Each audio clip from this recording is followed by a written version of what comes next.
Welcome to video 4 in the Mastercam Art series. In this video you will learn the power of nested chains. This is the ability to select a quantity of chains or boundaries with one window and puff it up all at once. It is a very powerful and useful feature. We will also use organic surface and swept surface to complete the model. The file we will be using today is dragon.geo_e.mc9. We begin this video in Mastercam at the main menu with art already loaded.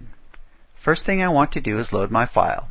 So I'll go to File, Get, double-click Samples, double-click Art, and I will get dragon.geo_e and open that. The file has changed. Save it. No. So now we have the dragon that we created from our raster to vector lesson, the lesson before this one. We have text and we have some waves. Once again, all flat 2D geometry. I'll hit the backup key, go into Art, and say Create Surfaces. Actually, we have to put a canvas up, so I'll say File, New Relief,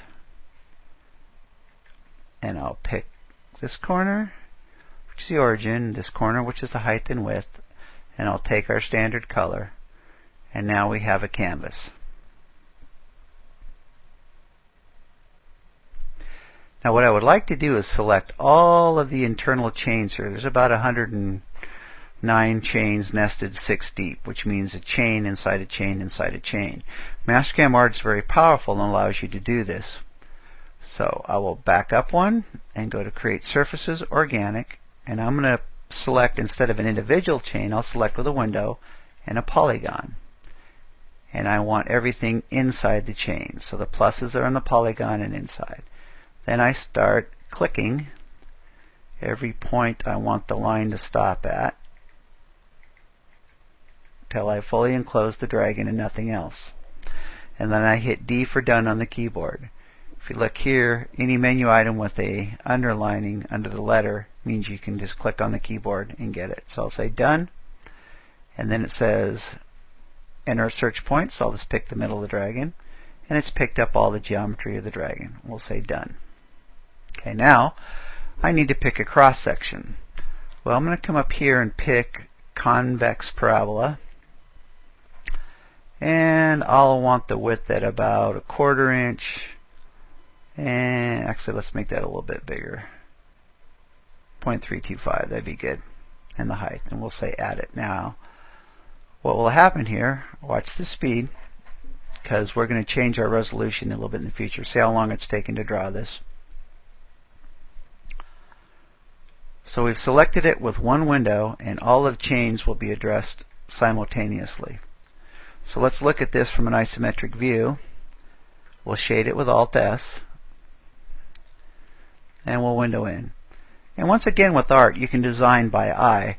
So although this is very impressive, there may be some things I don't like. For instance, I might not like this ridge that's running across the neck and the ridge out here. So I'm going to go under my Relief Manager, and the first thing I'm going to do is change my resolution. I'm going to cut it down to about 125. This will make the image a little rougher, but my redraw speeds will be a lot faster. Now I'm going to come in and hit the plus here, hit another plus, and then open parameters. And I'm going to remember changing the ridge you do down here. Maybe that was a little too fast. With adjust shape, click on here, and I want a low arc. And then another way to soften it, that just softens the ridge you see here, but I'd also kind of like to drop the whole level. And I can do that by coming over here and scaling this up to about 200%. So this is scaling the cross section. And what the cross section will do is it'll come up the side, and if it can't reach across, it leaves a flat. If it reaches perfectly, it leaves a point. But if I tell it to go too far, it'll actually trim itself down as well. So it trims itself to the intersection. So we'll regenerate that. And we can look down here and see how fast we're regenerating now. It's going through all of the elements in the dragon and regenerating each one of them. And now as we watch this, we'll lose this ridge, and we made it a little flatter. So now it's got a little bit more of an Art Nouveau look. Now the next thing I'm going to do is I'm going to add the waves and the text for the dragon text up here. Now when I do that, I don't want to have to regenerate the dragon each time.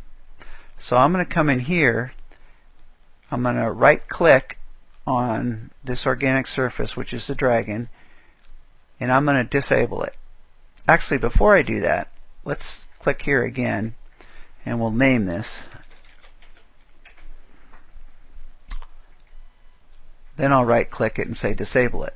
That doesn't erase it, it just, for the system's memory, it's still there, but it won't be regenerated when we do the other thing. So I'm going to hit Alt S and unshade, and we'll go to a top view, and once again, using nested chains, I'm going to pull all of this and make the text all at once. So you pick organic again with a window. I can just use a rectangle now instead of a polygon and pull this out. Sketch here and say done. And that type of text usually uses a line.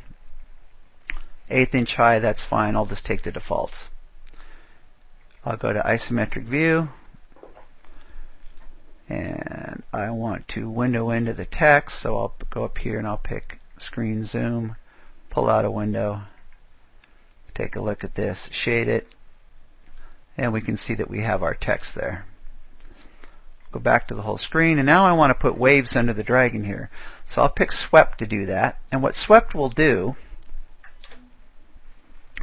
is it'll take these chains and it will put the cross section on either side of it. So think of this chain as a center line, and the surface will be created each side of the center line. That's the way swept works. So I'll say chain, I'll pick up these individual chains, and I'll say done, and I'll use a parabola here again, and my width, let's say, is about a 1/2 inch, height is an 1/8, that's fine, and just add them. So now I've got some nice waves occurring here. I got my text, and let's bring the dragon back in, but let's not be afraid to name our elements here. The second thing we did was dragon, text, and the third thing was the waves. So let's rename that. Once again, you just highlight it, click it one more time, and then you can put the text in. But let's go back here onto this one, right click it, and we'll say enable, and now that'll bring the dragon back, and we'll see if the dragon and the waves interact the way we want them to. Takes a little bit of time to redraw here, but it would have taken a lot more time if we left our resolution up as high as we had it before.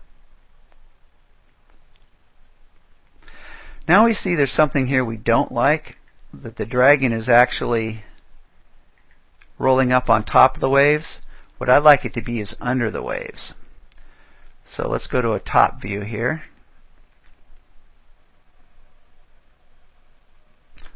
So now we see that the dragon is overlapping the clouds. So what we'd like to do is the dragon to actually go under the clouds. So I'll go to Relief Manager, go to our last element that was stacked up there.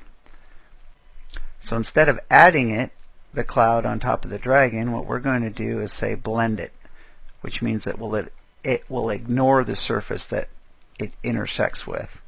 And we'll say regenerate. Takes a little time to regenerate here.